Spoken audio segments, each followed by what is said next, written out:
Hello, welcome to the CashPT Lunch Hour. This is Aaron LeBauer with LeBauer Consulting in the CashPT Lunch Hour. I'm your host, and today I have a special guest. Her name is Victoria Liu, and she's from California. She's a cash practice owner, Pilates instructor, Kettlebell instructor, etc., and certified badass.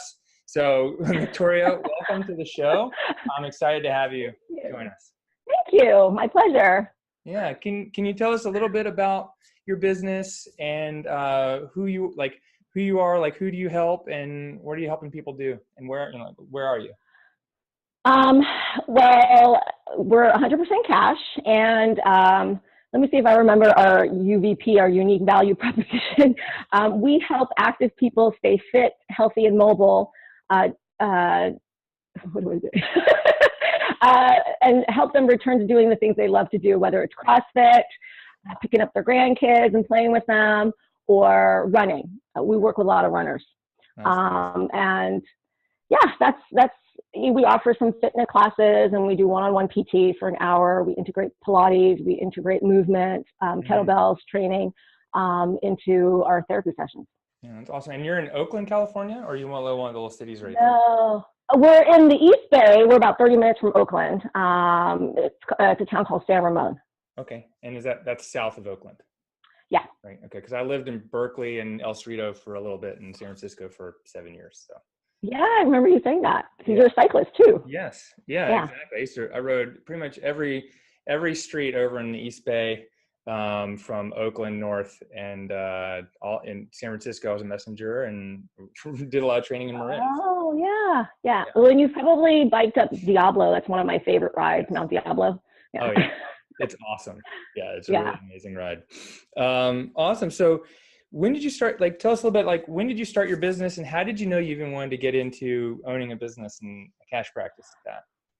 I actually didn't want to own a business. I mean, I never really was interested in owning a business. And I remember working for a small business, a small PT practice when she first started. And she was like a chicken with her head cut off all the time and very, very stressed out. And I thought, I never want to own a business because this sucks.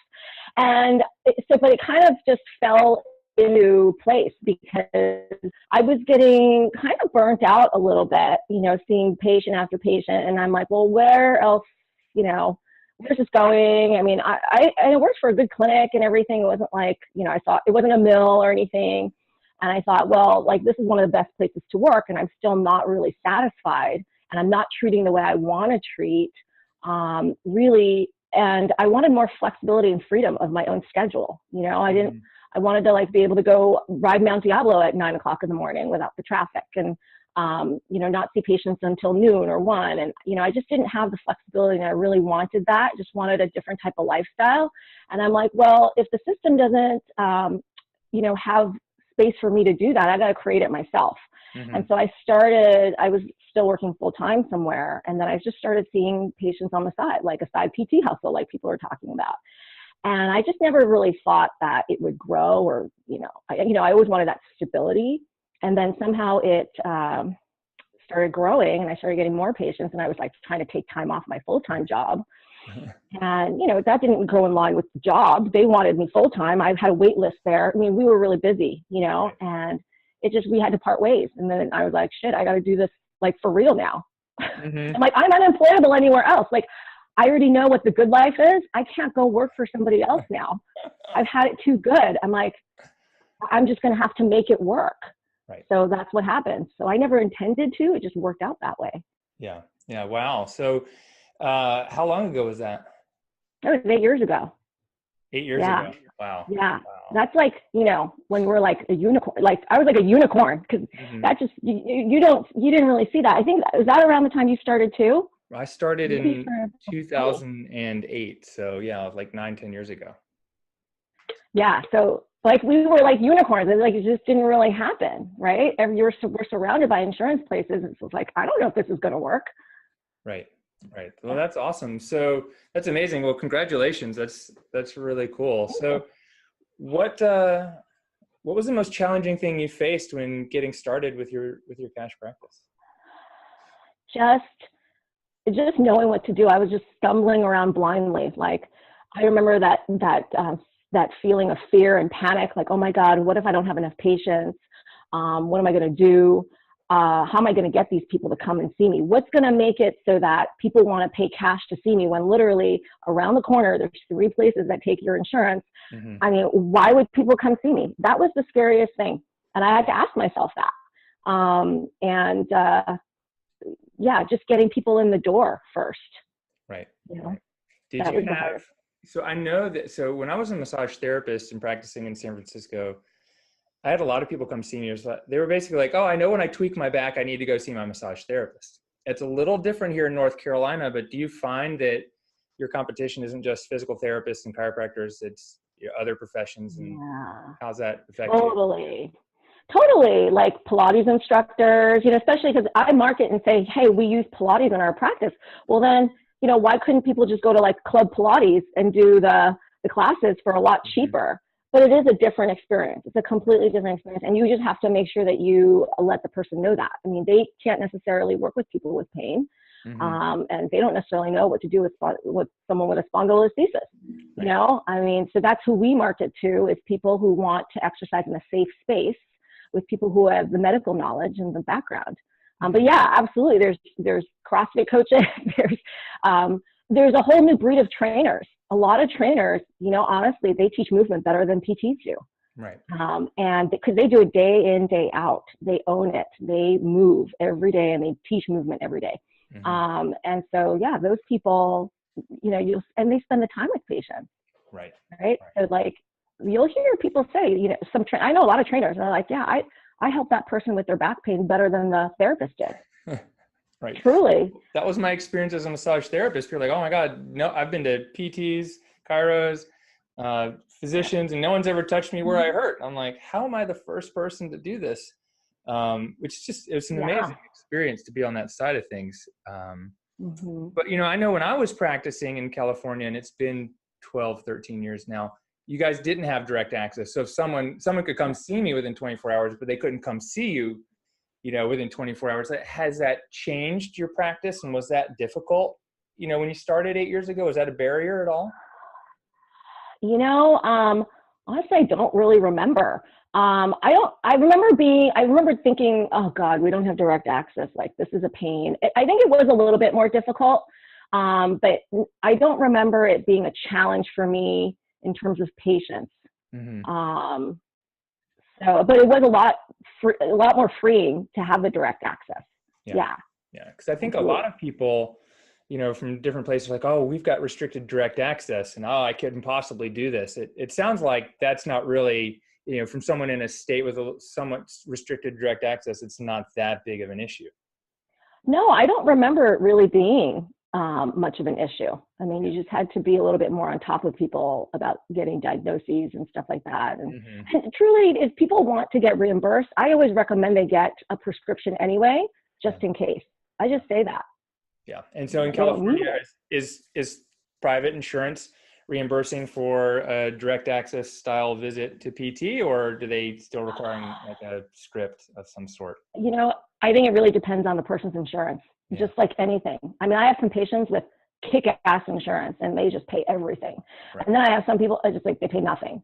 Regardless of whether you have a prescription, you write a note, you give them everything, and they're like, no, we won't pay. Or they'll pay like a very small. So it just depends on the person's plan. But yes, some of my patients don't need prescriptions at all. Right. And they'll get reimbursed. Yeah, that's awesome. That's amazing. Is that something that you even, like, your patients are even like worried about or getting reimbursed, or are they just focused on the fact that I know Victoria is going to help? Since we raised our rates, it's become more of an issue. When we were kind of more comparable to what the massage therapists and chiros and maybe charging just a little bit more than trainers do and stuff, it wasn't as much of an issue. People liked to use that, but there's also HSA and FSA. But now it's definitely, since we've raised our rates so many times, now it's definitely more of an issue because it's definitely a lot more expensive. So people are like, well, I could do this if I get some subsidy from my insurance. Right. Because it is a lot of money up front. Yeah. Are they actually getting like reimbursed by insurance, or? They do.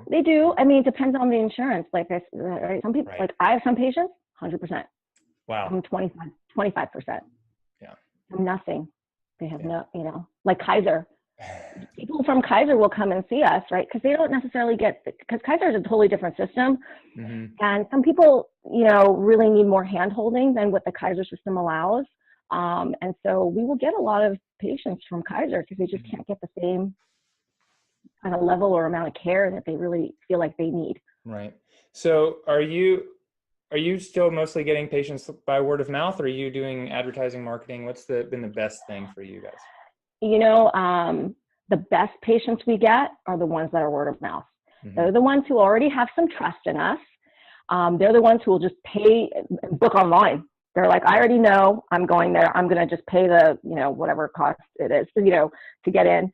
I just pay it online. I'm always surprised by that because it's not cheap but those are the best ones because they've already been talked to and convinced by their friend or their parent or their spouse. You need to go see these people. They're better than everybody else. I've already been to 10 physical therapists. You need to go here. Like when someone's told that, they're like, fine, I'll go. And, so those are the best ones because they buy in almost immediately, right? No, we don't. I mean, the marketing, I do a lot of posting on Facebook now, but I don't actually do any ads. I haven't done any marketing. Mm-hmm. I don't send out postcards. I've not visited one doctor. So I think some of it's just from our website being highly ranked on Google, highly ranked on Yelp. And then some of the relationships we have, I've treated some physicians in the area and they refer, but not as much as you would think because the insurance thing. Yeah, right. Anyway. So, and it's not just you anymore. You've got a couple other people working for you, right? Yeah, I have a few Pilates instructors, and I have an administrative assistant who's fantastic. And we're bringing on another guy, my first boy that I'm hiring, the first male. And he wants to go to PT school. He's starting on Monday. He's super vibrant and young and really eager and hungry. And I love that. And he's got great energy. He's starting on Monday. And then I have a full-time PT. Awesome. And she's been great.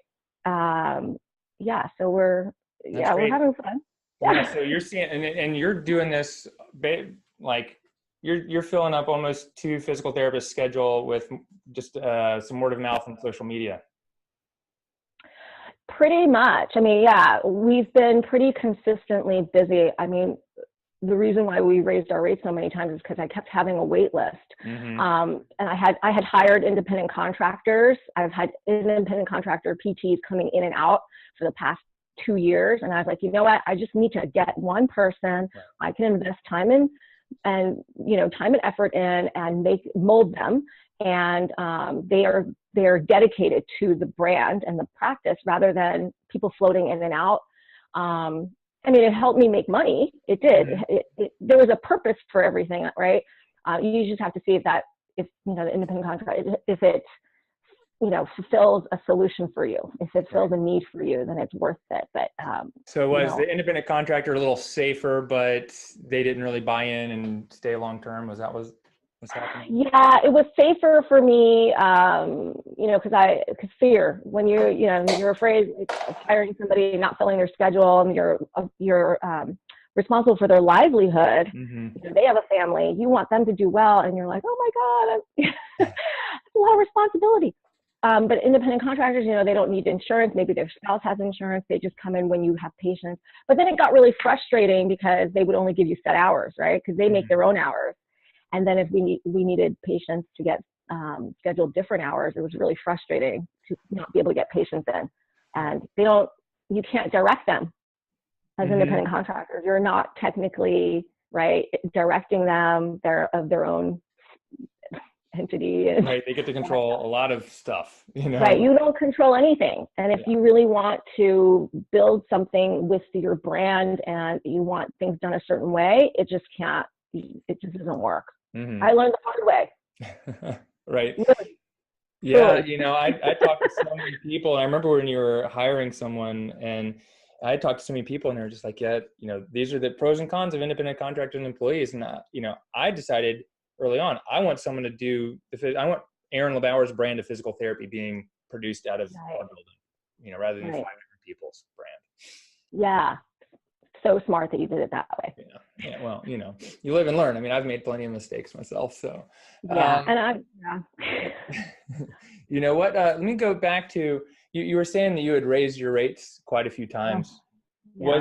Was it easy? And, you know, like, was there like one level, like some people, and for me, it was like, oh, $10 at a time. And then recently it was $100. I was just like, just going up $100, and it wasn't any harder than $10. So did you have that experience, and what are you guys charging now? And I know it's not and I'm asking these questions, not because this is what other people should charge, but because I want to give people an idea about what's possible and, you know, what you can be doing, you know, so. Yeah.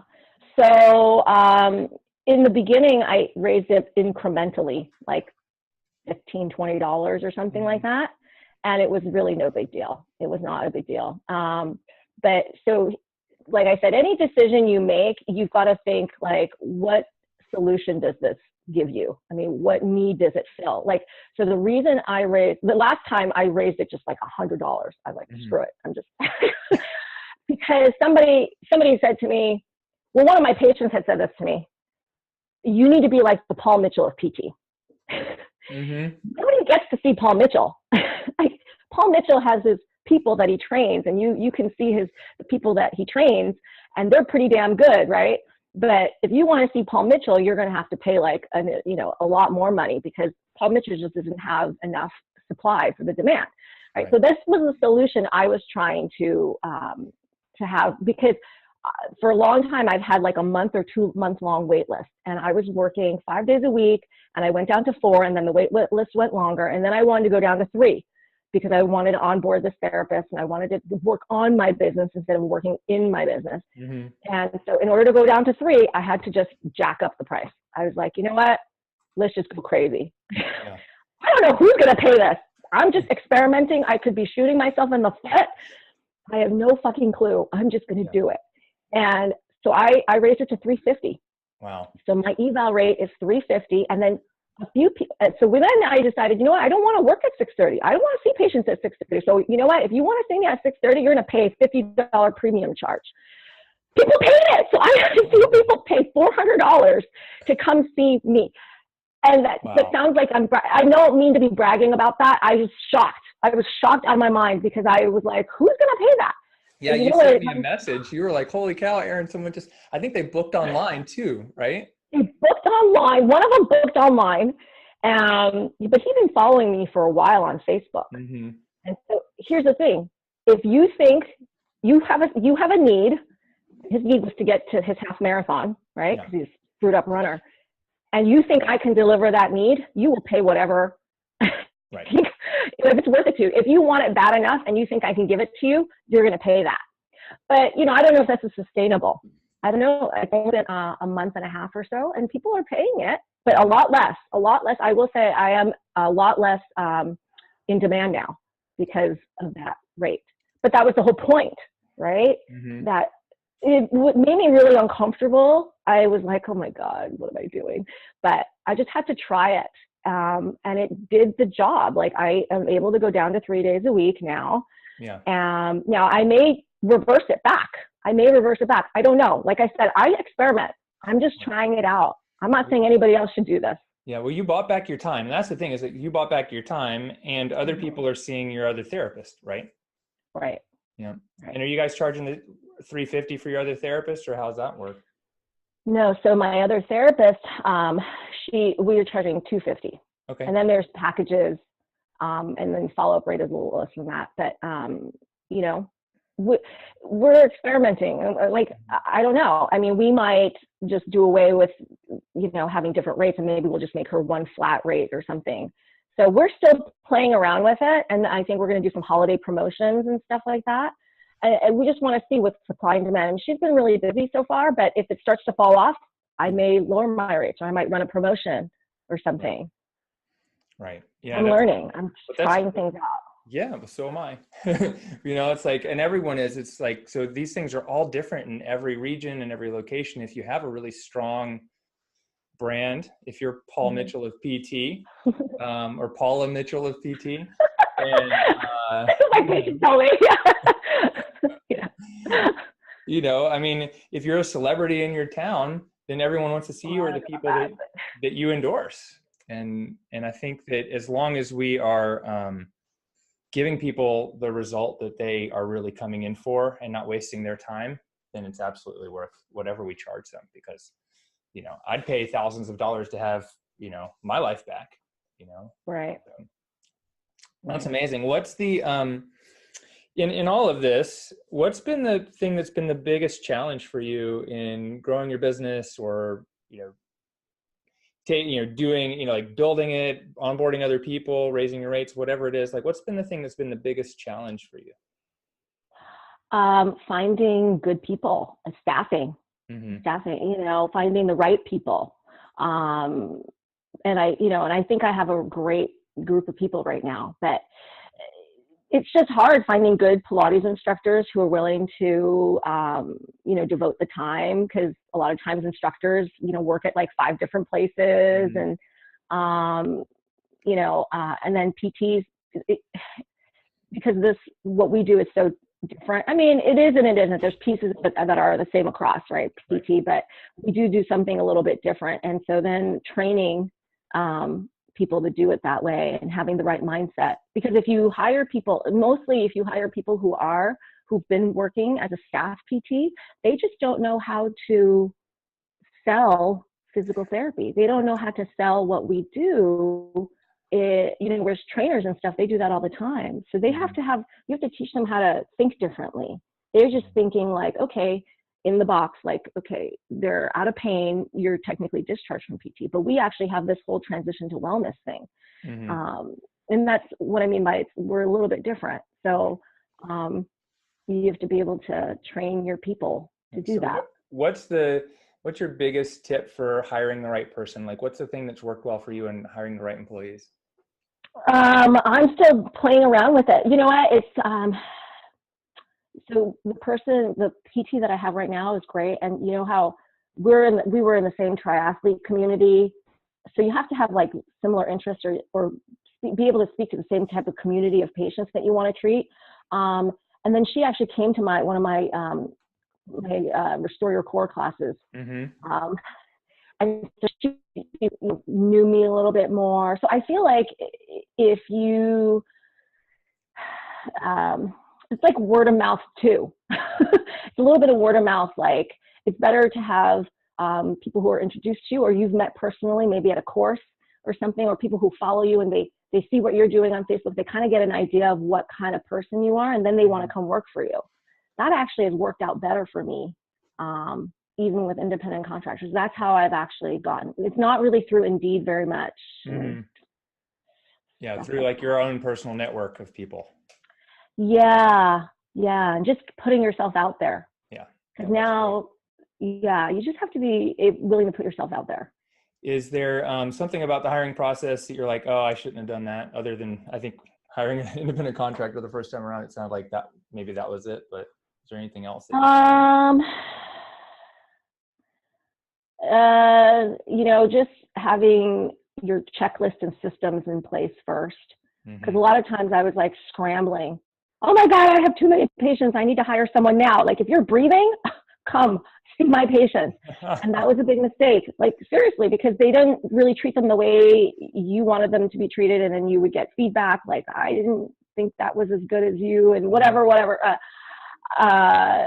So instead of just like throwing people to the fire and like just hiring the first person you get because you're desperate, is really slowing things down and getting to know the person, and also having like your checklist of like, you've done this training with them, you've done this training with them, they signed off on it. Like, I was just learning as I went. Yeah. Cool. I wouldn't that way again. Yeah, those are great tips. So how does your like your Pilates certification, your Kettlebell certified, is it Strong First or the RKC? Like, it's RKC, and I'm actually going to New York in a couple weeks to assistant teach on RKC. Awesome. And I'm super excited about that. I'm a little nervous, but you know, I think it'll be really fun, because I think when you teach, you really learn a lot more, and you got to really be good at it. I'm always trying to improve. Like, I always want to get better. So yeah, I'm RKC because they were local. I could have done strong first, and I may actually end up doing strong first in February. Cool. So how do you incorporate that, like your Pilates, the kettlebells, and some of the other things that you're doing into your business or marketing, or, you know, like your culture? How do those things infiltrate everything? And you're even like, I guess, how are you using that towards your wellness programs or transition? Yeah. Well, so a lot of times I'll introduce Pilates or some kettlebell work within our PT sessions. And, you know, and people have this misconception of kettlebells is it's just a tool. Like it's just an inanimate object. It's just a tool. But really, when you go to like the RKC and Strong First stuff, it's a whole system of training movement.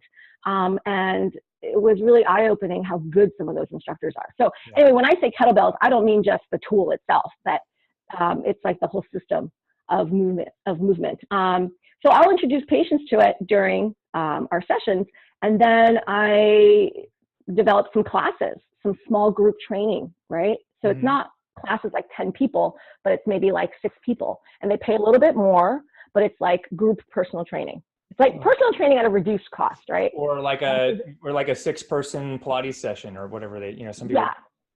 Yeah. And so a lot of those people will transition to that. So that's one way of kind of keeping you on their mind. And also we're helping them with getting out of pain, but then with fitness and wellness. And often those things will improve their goal, you know, help them achieve their goals of getting back to running. Cool. You know? So how many times a week are you offering that? And like, what do you guys charge for these small group classes in comparison? You know, just to get an idea about what it is like, and what's the comparison between like a drop-in yoga class or Pilates class nearby to you? Oh, I think a drop-in yoga class is a lot cheaper. I think a lot of yoga places will do like $15 or $20, something like that. So I don't actually allow drop-ins into my class. You have to commit to 4 weeks or 6 weeks because, well, one, you're not going to really, consistency is king or consistency is queen, right? You're not really going to see results if you just kind of drop in. Because I build on each class. So the classes are skill-based too. So like the class 3 builds on class 1. If you didn't show up for class 1 or 2, you're not going to be, getting as much out of class 3. So it's meant to be like that. I charge, I think, $40 per session. So you can do the math. If I let 5 or 6 people in, like $250. Yeah, that's great. That's awesome. So, and is this like you're starting all 6 people at once for 6 weeks, or is it a rolling, people can get in at any time? How does that work? So I started this kettlebell core and flow class, and these guys have been with me for the last, 6 months. So I actually closed off their class. You need instructor prior approval to get into that class. Like you have to have had some kettlebell experience, or you've worked with me one-on-one in order to take that class. So that one's kind of a closed class.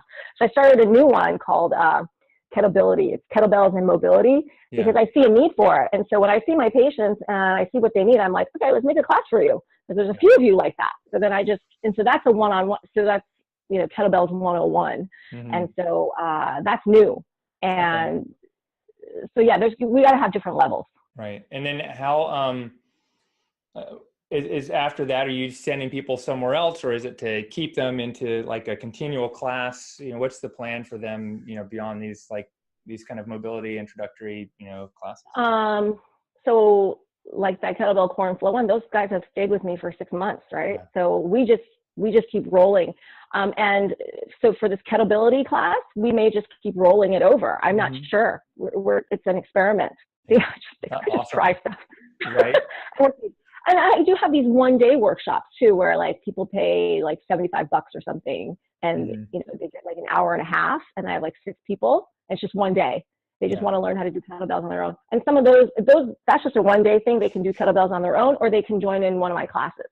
Okay, cool. Oh, that's awesome. That's so cool. I wish there was a really good kettlebell instructor near me. I mean, we've had one, and she's moved away with her partner for his job, and we do kettlebells, but it'd be nice to go do it with someone who's actually gone through the whole training. Like, it's going to take a lot to get 53 pounds overhead 100 times for me with my 6'3" body. I'm working. I know. Yeah. Snatches are going to be, that's the only benefit to being short and little. I'm only 5'2". Yeah. So my plan is that when I'm 50, I don't have to do 53 pounds. I think it's like 44, and I should be able to do that in 5 years. So, you know. Yeah, but you can do it. I know. I'm working on it every day. I was up this morning at 5 a.m. So, you know. Working on your snatches?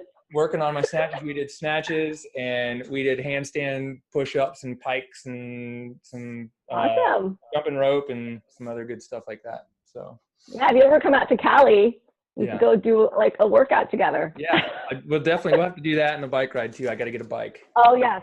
Yeah, yes, we'll absolutely. Diablo, you know. Yeah, I have to find someone with a bike big enough for you. Right. I still have some friends out there. I might be able to find a good one, so that'll be fun. So, what's next, Victoria? Like, where are you taking your business? Where are you headed? What are your plans for the next 3 to 5 years? You know, I'm just at this point, this tipping point right now where I'm trying to decide like what I do next. I mean, part of me would love to make to actually like have a gym. Mm-hmm. And because you know what, I love teaching movement, and it's a lower point of entry, and I can help way more people. Yeah. I mean, that's why, you know, people with CrossFit, like who open up in a CrossFit gym or something. I mean, you have a constant array of people to work with, right? And coaches to train with and stuff like that. I mean, I've been talking to a kettlebell trainer that I know who's an Iron Maiden, which means she had to do a pistol squat, she had to do a pull-up, and she had to do a strict press with 53 pounds. Wow. As a woman. Okay, wow. That's how you become an Iron Maiden. Nice. I don't know if I have those aspirations, but she is strong, man.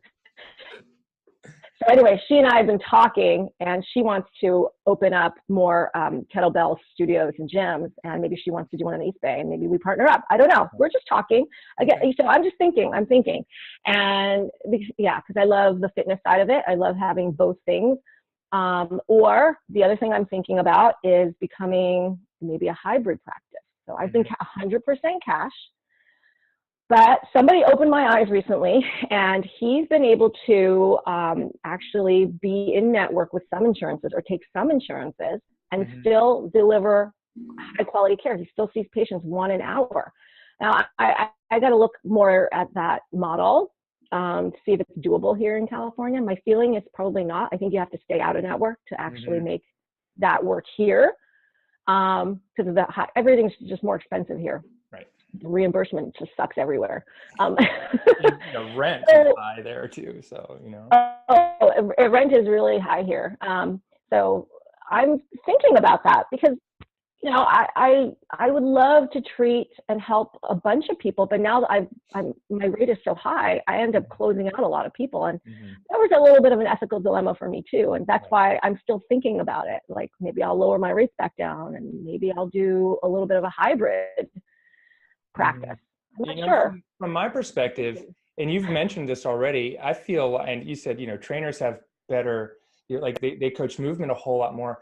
I feel like they're closer to patients before they get injured anyways, or right when they're getting injured. I kind of feel like, to me, that's the next frontier for, you know, physical therapy or reaching people before they get, you know, have to go get MRI and some surgery before they come see us. What are your thoughts about that? Right. Oh yeah, absolutely. I mean, for example, if you're in the CrossFit gym, this guy has pain squatting. Like you could immediately do something and say, here, I'm going to do this hip mobilization on you, retest your squat. I mean, that is really powerful. It changes it right away. And they're like, oh my God, I need to see you. I mean, or this is, you know, now I've saved myself from having, you know, hip surgery because I have FAI now or something. I mean, I see people all the time who their ankle mobility is restricting their squat or something, and then you fix that up and it completely changes their movement. So it's not just pain, but it's also performance too. I mean, that's why Kelly Starrett has been so amazing. Like he's done so well, right? Because it's great. I mean, his reach is insane, and he's doing an amazing stuff. I think as a physical therapist, that's the next realm. Him and John Russin, who my mastermind a couple weeks ago. John gets an article out. He's a PT and a strength coach. He gets an article out to 5 million people. I know. Yeah. That's a lot of people. Yeah. I know. I mean, they're changing the face of like fitness and PT, which is great. Yeah. You know, I just, not all PTs have that skill set though. Right. True. That takes some True. time to develop. So you got how'd you get into like studying like kettlebells and Pilates? Was that before PT or after? Or was that something you said, oh, I need Oh, to set? it was after. Just because I've been a PT for over 18 years, right? Mm-hmm. And I was classically a manual therapist. So I came out to California. I'm originally from New York City. I came out to California to do Kaiser Fellowship, Okay. which was so hard. It was so hard. You're sitting in a room with a mentor, and they are watching you with your patient. And then after you leave the room, they tell you everything you fucking did wrong. Basically, and you feel like this. You were like, I am the worst therapist in the world, but it is such a life-changing and great experience. Like, and so I spent a lot of time on manual therapy. I spent a lot of time on that. And I would get my patients better, but then I was like, there's something missing. Like, they don't own it. They're having to come back. Yeah, I make them feel better. They walk out feeling like $1 million, but they have to keep coming back. And I'm like, there's something missing. It's like the way they move. They move like shit. I have to fix that. And I worked in a practice where they had Pilates, and they taught me a few things. I was fascinated by it. And you know what? It's like it goes hand in hand with physical therapy. The principles of Pilates, precision of movement, centering, breathing, the connection of your mind to your body. It's kind of like you with yoga, right? Mm-hmm. I mean, it like seamlessly goes with physical therapy. So I decided to study it, and then I got certified. And then, I get bored. So then I'm like, okay, but Pilates is great, but what about real resistance? Because there's a limit to how much resistance you can use with Pilates. And it's great for rehab, but you can't just stay there. You have to keep going. So then I was like, okay, well, what external resistance? And a friend of mine, he's a chiropractor, and he was doing all kinds of stuff with kettlebells, and I got really interested in it. And then I started looking into it, and I started training for it, and I'm like, this is awesome. Yeah. It's so compact, it doesn't take up room, and it's just, you can get a full body workout in such a short amount of time. And then I took the courses. I just fell in love with it. So yeah, that's so great. Yeah, that's awesome. Very cool. Well, it sounds like you guys are doing great, and we're trying. Even though you're experimenting with everything at the same time, your experiments are good. Is there one experiment that you did that you're like, oh no, that was a bad idea? Well, I'm wondering if this most recent raising of the rates is a bad idea. I'm borderline. I'm questioning it, right? Because it's making me a little uncomfortable. But not really. Everything else has worked out. Like, maybe I'm worried about it in the beginning, and then it's all worked itself out. And I go through my roller coaster thing. Like, sometimes I'm really high. I'm like, this is awesome. And then sometimes you're like, God, this is not good. And you just have to ride those things out. And thank God I have a supportive husband. Huh? Yeah. I said, no, that's great. That's great. I wouldn't worry too much about your rates. I think, from my end, people in New York have been regularly charging over 300 a visit for years. Okay. And, I think that we do undervalue ourselves, and the dentists charge a lot, lawyers charge a lot, and you live in, in an expensive place. I mean, if it was, there are ways that you can serve people, and you're buying your time. So, from my perspective, I wouldn't worry about it. And, I think it's just, you're the uncomfortable zone, where you're growing. And it sounds like you've got a lot, going on right now too, right? Yeah. Yeah. But, it's, but nothing good ever happens in the comfort zone, right? No, So never. If we stay comfortable, we just stay on the couch, and, it's like, we don't get anywhere. So I think that's the big thing, is that you don't grow if you're comfortable, and you have to get uncomfortable to grow and change and help people. And I get uncomfortable. Like yesterday, I had a patient who was like, wow, like helping this person is uncomfortable because I got to get real with her, and I think that's part of our job, you got to get real with people. Yeah. So, yeah. All right. Anything before we go, and I know you've got somewhere to be, is there anything else that you want to add? Any tip for someone who is just starting, or is, in a comfort, not in a comfort zone right now, that you want to add? You just got to jump. You just got to do it because, so I did this I've been doing it for 8 years, right? But really, I only really grew and blew up in the last 2 years because I finally grew some balls. Mm-hmm. And I also just made the decision that I was going to do it. Because I saw how much I needed to retire. And I got a daughter who has, I got to pay for school. And I was like, you know what? I need to make this work now. I need to actually sit down and do it. And then that's when I changed my mindset and decided I'm going to go all in, and I invest in yourself. Yeah. If you don't know what you're doing, go and get a coach. You've got your blueprint, amazing, right? Go seek someone out who has already done it and learn from their mistakes rather than just making the same mistakes they've made and just taking 10 times longer. Because I could have been at this point a long time ago, but it took me 8 years just because I was, had my kid and whatever. But if you got a roadmap and you invest in yourself and you get coaches who are smarter than you or have done this before you, seek out their help. That's what I would do. Yeah, no, that's a very good point. Yeah, that's great. So Victoria, with that, our time is up. So I thank you very much for being here today and taking time out of your busy day and your my pleasure schedule and your training schedule and everything. Where can we find you? If someone wants to find out a bit more about you online, where do we find you on your website or Instagram, Facebook, etc.? Instagram is just Iron Horse PT. Facebook, Iron Horse PT and Pilates, and our website is www.ironhorsept.com. Wow. That's a good one. That's awesome. Yeah. So, well, this is Aaron LeBauer and Victoria Liu for the CashPT Lunch Hour. We'll see you guys next time. Thanks so much. Thank you. Bye.